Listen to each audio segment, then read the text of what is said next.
Okay, so in this video, we want to talk about managing your in Lansweeper environment. And really, when I think about manage, I'm not thinking about managing like the assets and managing the credentials and managing scan targets. That's not what I'm talking about. I'm talking about how do you manage the Lansweeper platform in order to get the most information out of it. So we're going to kind of combine the concept of what you see, how you analyze the information, and then taking those two together, and we'll create how we manage our environments with the data. Where you first land here inside of Lansweeper is the dashboard. And I've considered playing around with the idea of, do we create a new dashboard? But I think there's enough complexities around the different widgets that are in here that it can take quite some time to try to create this. And I figured the best way to do this might be to just duplicate a dashboard. Second of all, duplicating a dashboard is nice just because you're duplicating what we have provided for you, and you can just add on to that, remove it, do whatever you need to do. But a lot of that work is already done for you. So I'm just going to click on duplicate, excuse me, and let that go through the process. I'm just going to leave the name right now as copy of assets and software. You can see that up here in the corner. You can simply select that and modify that. I'm just going to leave this for now, just for clarity for ourselves, since we're just using this way. So you can see that there's several different types of widgets. When you first create a brand new dashboard, maybe it's completely blank. Instead of running right over here to these data sets and working and playing with and seeing what's in these data sets, I would really recommend we first grab an item, because those data sets are added into the item. So you first need to create the item. Some of the most popular items that we find people really like to use is going to be the text item, images. We also see these, excuse me, not the videos, but these number evaluations. That's kind of what these things are out here. We also see a lot of people using the tables, like the regular table is common. After you get this information out there, then you want to start being able to filter it.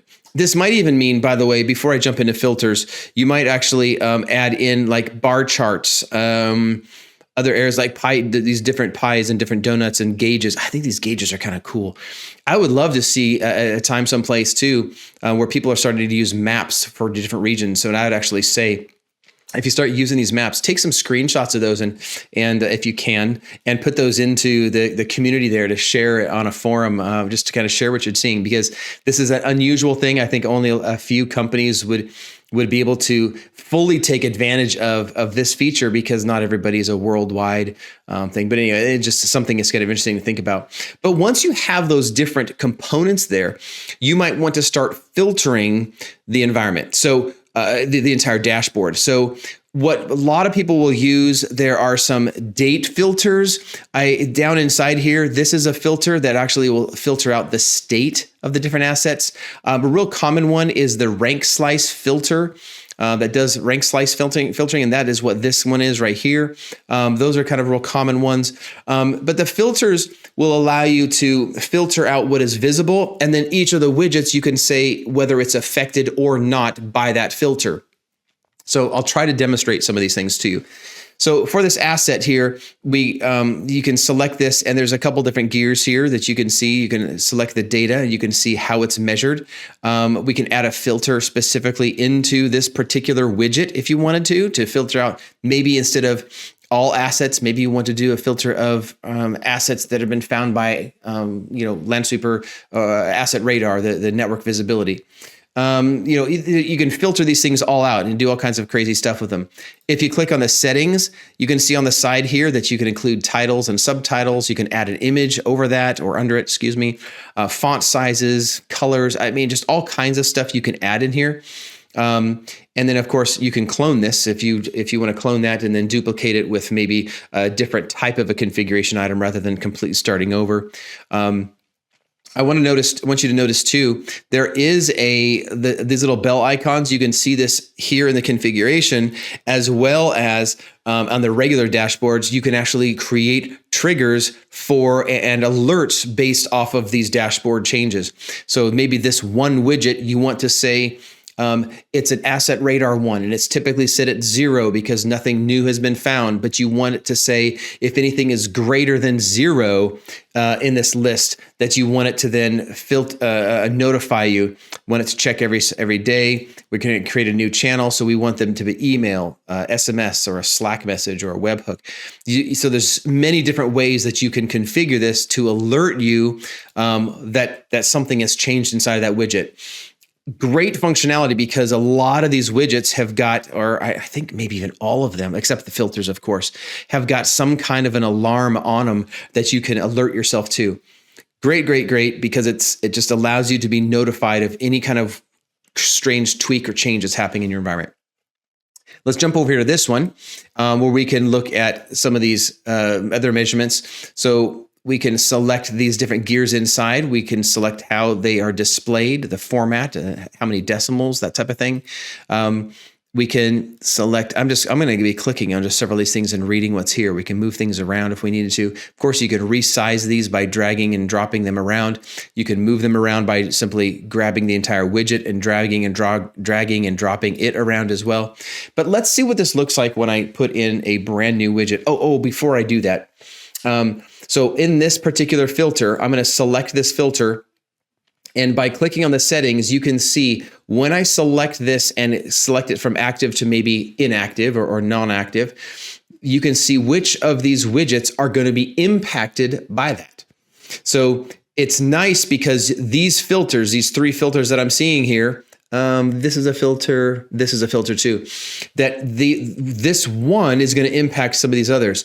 Maybe you don't want this one to modify the manufacturer, so we can unselect that, and now this filter will no longer affect this one thing. But if I select, let me hit OK here.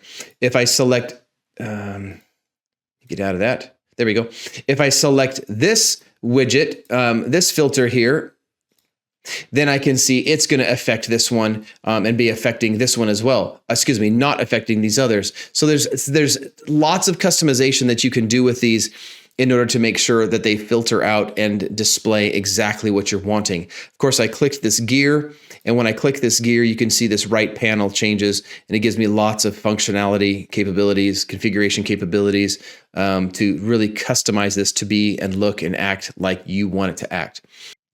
Okay, so next now what I want to do is I want to kind of create my own, and I'm going to add a new number widget in there. And what I'm going to do, we want to look for the number of assets that were discovered by a specific scan server. So what I'm going to do is grab a numbers widget. I'm going to grab and put that over in here. And I want to look for the software, the assets. And I know the asset is going to be the asset key. The asset key is the unique identifier for every single asset. And if I'm going to take and measure that, then it's going to show me the total number of counts. And you can see that equals the total number of assets. I don't want this to say asset key. We're going to rename this in just a minute. So I'm going to click on the data. I'm going to add a filter. And what I want to do is the scan server is equal to, or excuse me, is in, I think is probably the best way I want to do that. That I want to use this particular scan server. I believe that's the one. Let's try, see if I get the results I'm looking for. There we go. So now we can see that particular scan server is showing me that I have 263 assets there. So maybe I want to demonstrate this by, or rename this to be sensor 1 assets. That type of thing. So now you can see the number of assets that are listed by that particular sensor. So you can see how quickly we can grab a whole bunch of really good information. In the end, what ends up happening is with all of this information that's in here and using these filters, we can start really narrowing down the types of assets and information that you can manipulate and work with within using the filters and then these new BI dashboards. It's very, very, very powerful. Let's see. Let's move on to looking at some diagrams and how the diagram feature works. Let's get over there to the diagram section. So let's come over here and select diagrams. And as you can see here in my lab, I've got a lot of different networks and configurations. I want to look at specifically a network topology And I've ran a new network topology here today. I wanted to go and look into that and show you what this looks like. So here's a diagram of my network, and this is the star pattern. What we can see here, if I was to scroll in ways here, is how each of these assets are now connected to another. This one, as an example, is connected over here to this. Potentially, the way it looks like, this would probably be a switch. This doesn't look like it was thoroughly and deep scanned, but still we can tell that there is a connection that was there. You can see the different ways that how the relationships are with these different assets and the connections that they have. We can look at these in star pattern. We can look at these also in the tree format. So let me scroll out a little way so you can see this tree format, because it gets kind of big. So you can see how everything is connected to all these different components. And one thing I really like about this is, let me go over here and select this. So if this particular switch happens to go down, you can see all the effect, the ripple effect of all these different assets that might go down. Gives us some great visibility as to what's going on in the network, potentially if there's an outage, that type of thing. Going back to the diagrams, want to point out that we have a couple different types of diagrams. We've got the network topology, the virtual environment, and the cloud architecture. Didn't spell that out ahead of time. Let's go into a virtual one. And again, I've got another virtual environment that I've created. Let me find the one I would like.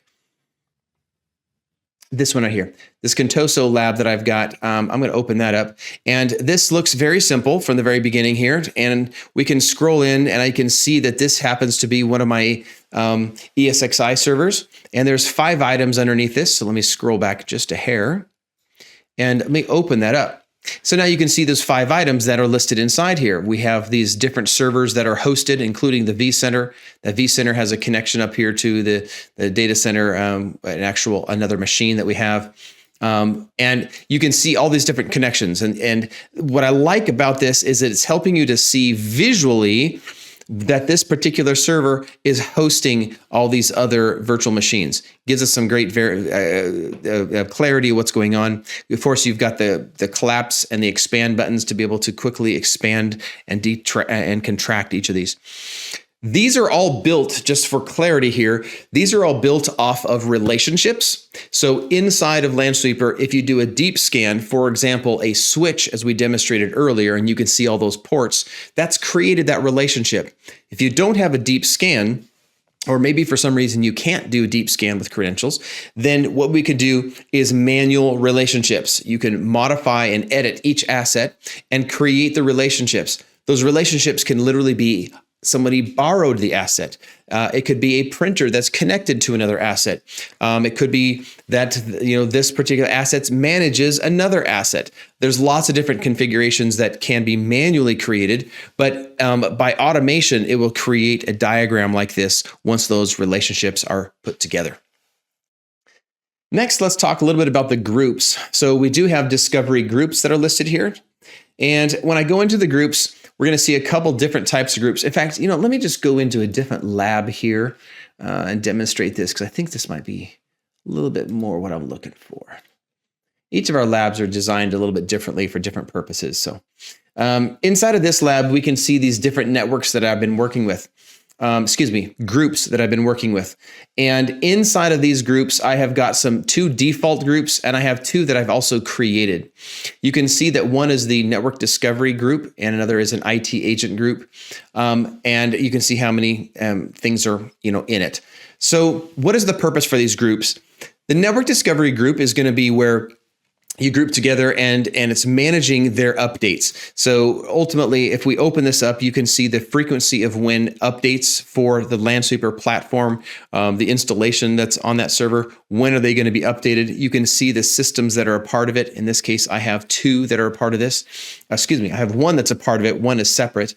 You can add them together into, to be together. So that way they're being patched on the same schedule.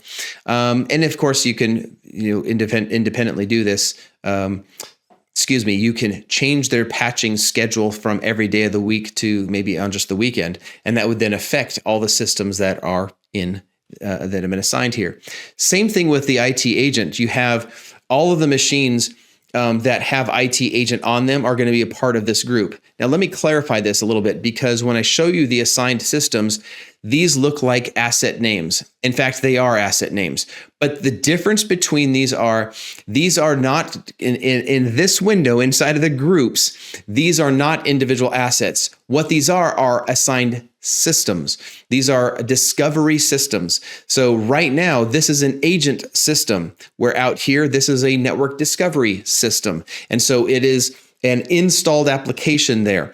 Now, if I was to go into the list of my assets, I would see the asset itself maybe under the same name, but that's an asset level. So here in the groups, when I'm looking at IT agents, we're managing how and the frequency of that agent patching schedule, not the patching schedule of the asset, the patching schedule of and the update schedule of the agent itself. So that's what this is managing here. Same thing with the other. So you can create, same thing with the network discovery.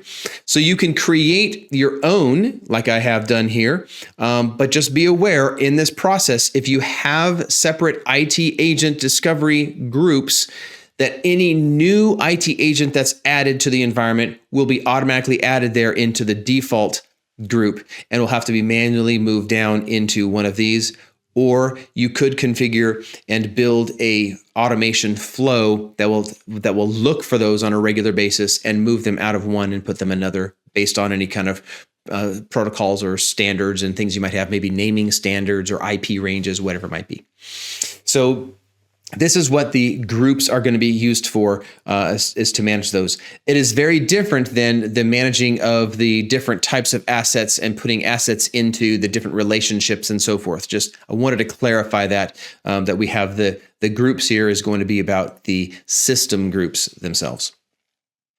The next thing I'll just talk about really briefly is Flow Builder. Flow Builder is a new component to Lansweeper, and at this time, it is not part of this training course or certification path, but it's going to be something that we're going to continue to build upon and add to the deeper level, kind of what I would probably call a level 2 administrative course.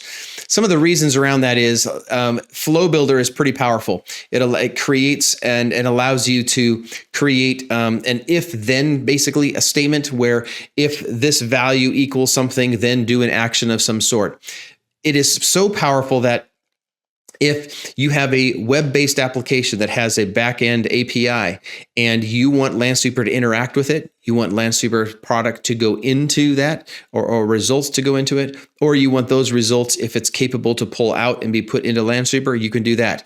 As long as the configuration and you have the administrative rights to do all those configurations on those systems, Lansweeper's Flow Builder can connect to those. It's an extremely powerful tool, and it's one of those things that is going to take on another course. But I just wanted to mention that because I mentioned it earlier. I think I have talked and touched on all the different components here of Lansweeper for right now. I would encourage you just to, especially as a new user that is looking and seeing what Lansweeper sees, that is working with the analysis and how we can analyze this information, how you can analyze this information and get information out, and then lastly, how you manage that environment by using the dashboards, the custom views, and being able to modify the relationships in order to create those diagrams. Lansweeper becomes a very powerful tool for you. So I would encourage you to get those configuration settings going. And of course, if you have questions about how things might work or things that you need help figuring out, reach out to your account manager and they'll be able to help you out, as well as a support team. Go to the community.lansweeper.com, and you can find the results there. Lastly, we do have the academy.lansweeper.com, where you can get a lot of information too about how to use Lansweeper and how do you configure it and go around using it. I hope this video has been helpful and look forward to seeing you on the next one.